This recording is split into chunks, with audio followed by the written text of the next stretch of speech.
shit, maganda pala mag-TikTok. So ayun, tutuloy na ako sa pag-TikTok.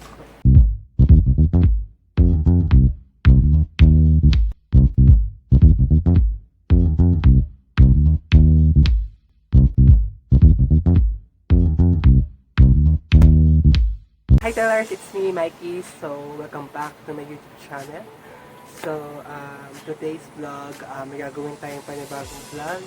And yung panibagong vlog na gagawin ko as hindi siya makeup tutorial. Magka-try ako na isang TikTok. Rokolis ako. May challenge kasi doon. Ang challenge kasi no, sneeze. Yung pagbahin na i-invento ng mga tao. Ano yun? TikTokers na ako.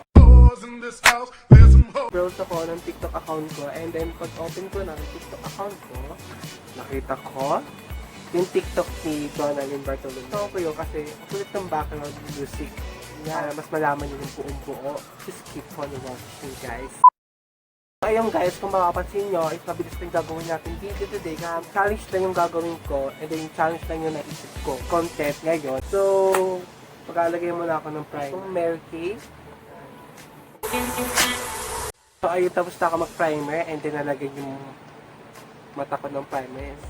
Sakit.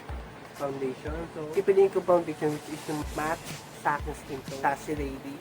Foundation ng Sassy Lady. Sabi ko nga sa inyo, diba, mabilis na yung makeup na gagawin ko. So, challenge naman doon is hindi naman kailangan powerful na makeup. So, muna ipakita na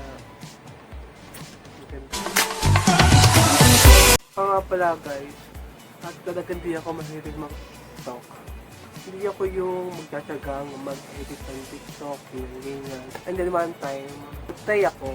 Then yung tinry kong TikTok, ano lang naman, hindi naman siya yung bonggahan na katulad ng genta, yung magagayahin ka. Ginaya ko lang doon is yung mga lip-sync like kunyari papaling kami yung mga tao, mag-ganyan. Nagawa ko na, sabi ko, shit, maganda pala mag-TikTok. So ayun, tutuloy na ako sa pag-TikTok. Sa mga nakakaalam dyan, I'm a TikToker. So, makikita nyo yung link na aking TikTok account. Pwede nyo ako i-subscribe kung gusto nyo, and then kung ayaw nyo, pwede nyo mapanoorin yung mga vlog, mga video ko. And I'll be back. So, ayun guys, tapos na ako mag-foundation. So, next natin is concealer. Okay? Sa bawat vlog ko, nakailang simot na ako dito, pero dahil pa rin lumalabas.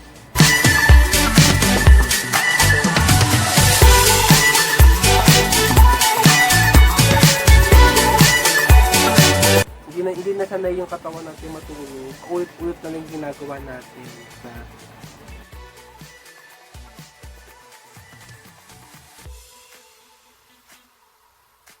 Kasi ko lang to, then magkabalik ako. So ayun guys, tapos na ako maglagay ng concealer. Next, lalagyan ko siya ng powder. Every time na mag-vlog ako, which is itong my care, gamit ako na ito.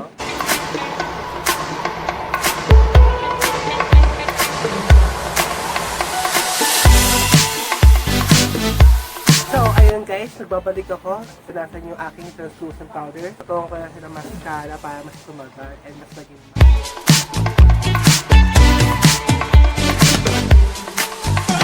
So, gagamitin kong shade for my eyebrow is itong Elf. And yung itong shade na brown, yung pang-contour ito. Yan.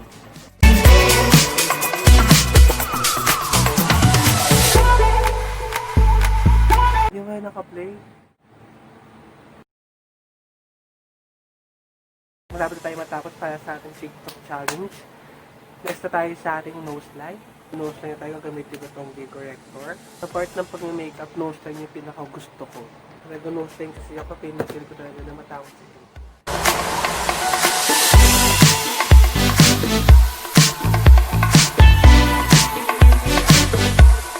Tapos ko lang itong nose line ko din nagbabalik ako. So ayun guys, tapos na ako mag-nose line. So next na tayo sa ating contour. May second part na favorite, contouring.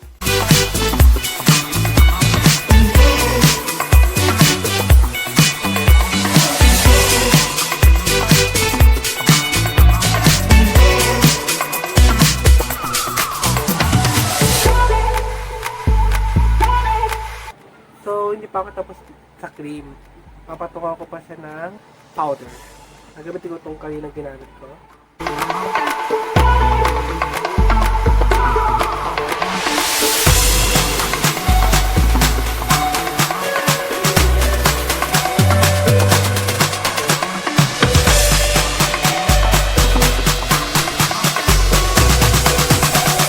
i-share sa inyo kapag gusto ko lang i-share sa inyo yung mga ganong challenge sa TikTok para mas maano kayo, diba? May mabigay akong ways, tips, ganyan. So, tapos na ako sa contour. So, mag-next tayo sa ating blush on, and after ng blush on, gabalik ako for overall my TikTok makeup look.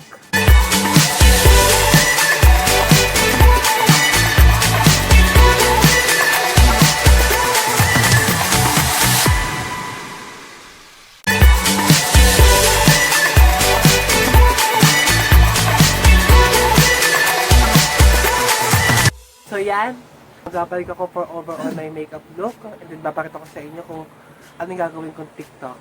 Just keep on watching.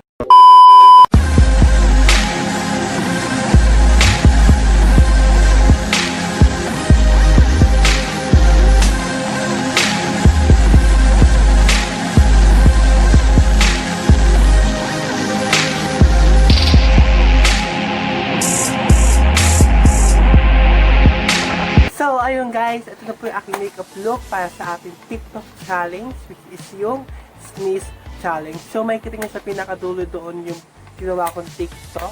And guys, ito po yung ginawa kong look. And sana po, thank you for watching. And guys, if you want this video, just give me a thumbs up. Guys, share this video to your friends. Lan tayo. See you on my next vlog. Hindi